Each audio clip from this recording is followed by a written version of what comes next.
Good morning, this is Dwayne, and Merry Christmas to you. Today I want to look at the Christmas song. In my opinion, this is one of the most perfectly written songs ever written. It was written by Mel Torme, the great singer. I think it was originally written in the key of E flat, but I'm going to make it a little easier for you by moving it to the key of C. Maybe we'll look at E flat later, but I just want to walk through the chord progressions because they're so outstanding. The way he did it, you hardly, in fact, I don't think I use any chord substitutions. There's very few songs that I don't use a chord substitution to make it more interesting.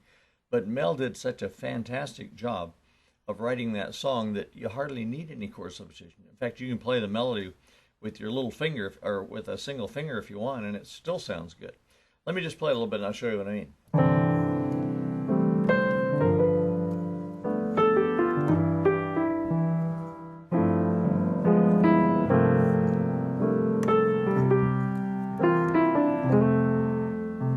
I'm just playing a single finger melody. It didn't sound bad. It probably might sound better if you did that. Let me play a few chords with it.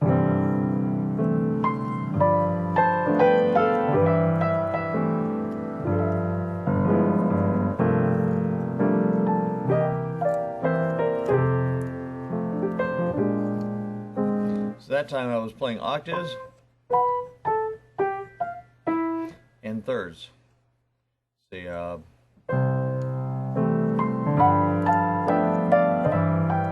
are thirds.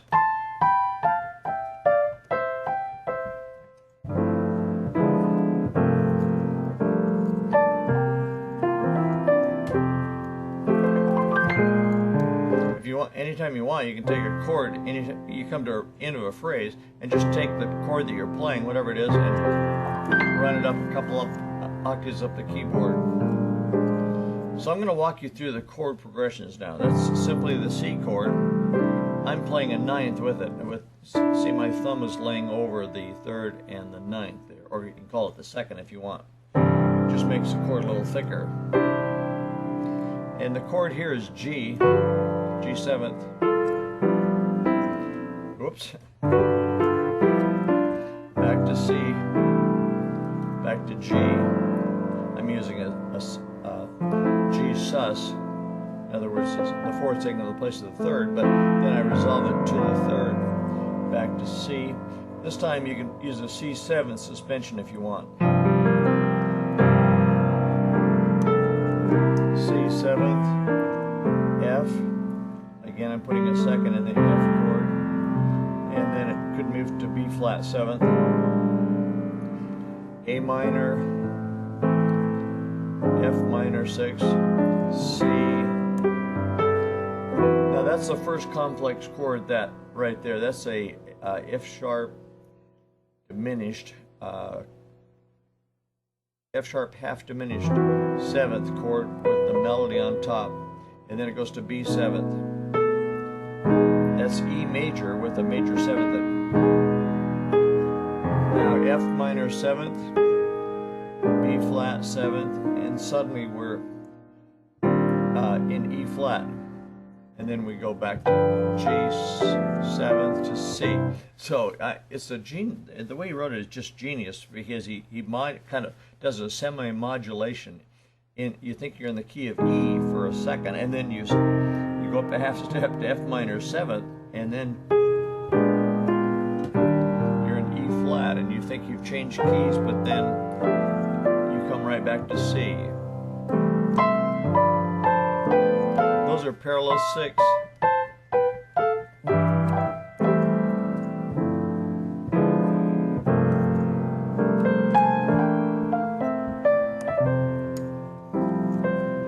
That's B flat 7th again, A minor again, F minor 6 again, C.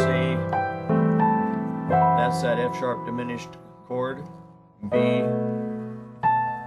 E minor, A 7th, D minor 7th, G 7th, C. See, the chord progression that goes right around the circle. Let me show you again. We're going from B. Now, the circle of fifths, if you're familiar with it, goes to E, goes to A, goes to D, goes to G, goes to C. So the circle of fifths, if you recall, has 12 points on its compass, and we're going 5/12 of the way around that, all in one quick progression. B, E, A, D, G, C. Now the bridge. G minor 7th. Then he comes right back to C major. G minor 7th. C 7th. F. Sorry, that was sloppy. F major 9th. F minor 7th. B flat 7th. E flat. A minor. Well, you can use an F minor 6 there. I like your complex chord a little better, but you don't have to do that. What I'm using is A flat on the left hand octave, and my right hand is playing F, G flat, B flat, and D. Then G7th with suspension, and then resolve it to G7th at the flat 9th.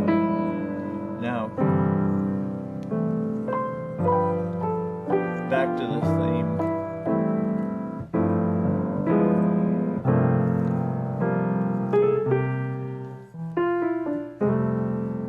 Same thing. A minor, F minor 7, C. There's that F sharp chord again. And then he changes to F, F7th, I think. C, A minor, G7th. And then he turns back a couple times and does it again.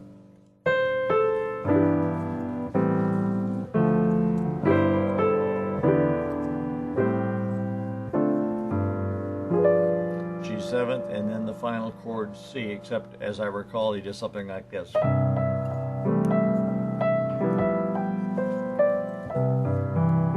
Something like that. Anyway, it's a beautiful, luscious song, and I just thought I'd walk you through it quickly with some ideas. But you can take it up in your own. But by the way, I think you can originally played in E flat, so you have the same chord progression, of course, but you have to transpose it to that key. So have fun with it, and we'll see you tomorrow as we continue our series on piano tips. So bye-bye for now.